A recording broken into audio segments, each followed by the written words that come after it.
Welcome to today's edition of the show podcast. Phoenix and escalation in firearms sales last year, driven in part by new gun owners, is prompting some health experts to call for more attention to gun safety and the relationship between owning weapons and injuries or suicide.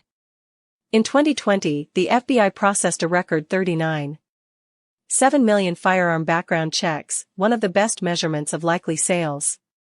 The week of March 16 to 22, just after COVID-19 was declared a global pandemic and then a national emergency, is the top week for background checks since the agency's instant system launched in November 1998. The National Shooting Sports Foundation, a trade association for the firearms industry, estimates more than 8 million people were first-time gun buyers last year, and experts cite pandemic-related worries as well as the presidential election as primary drivers of rising sales.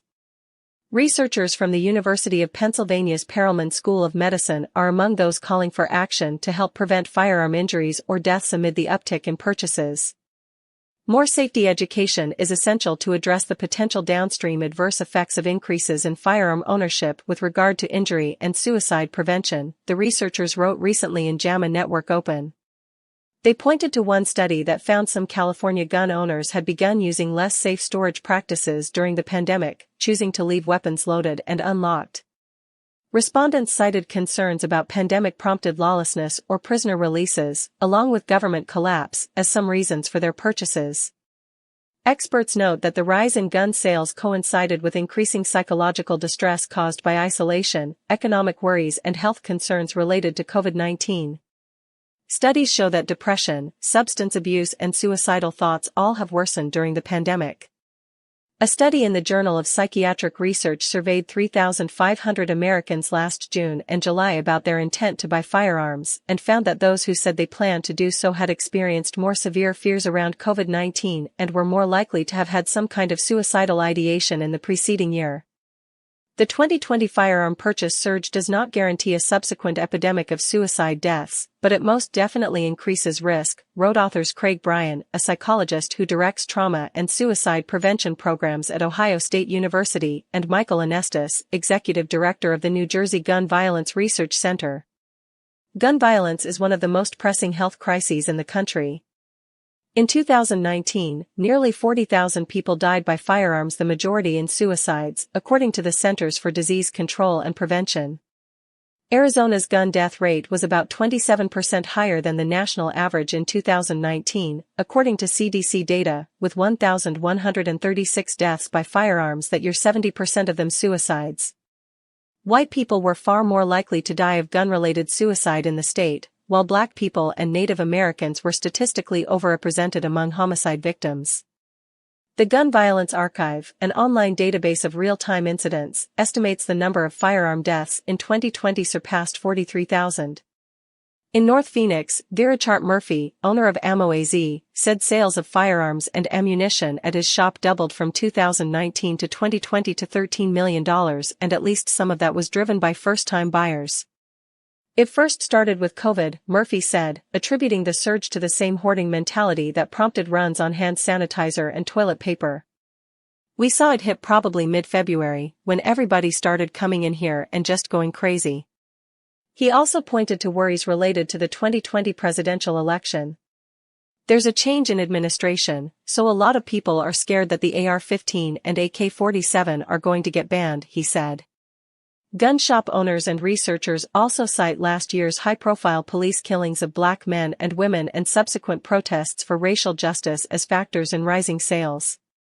Industry groups estimate gun purchases by Black individuals increased by 56% compared with 2019.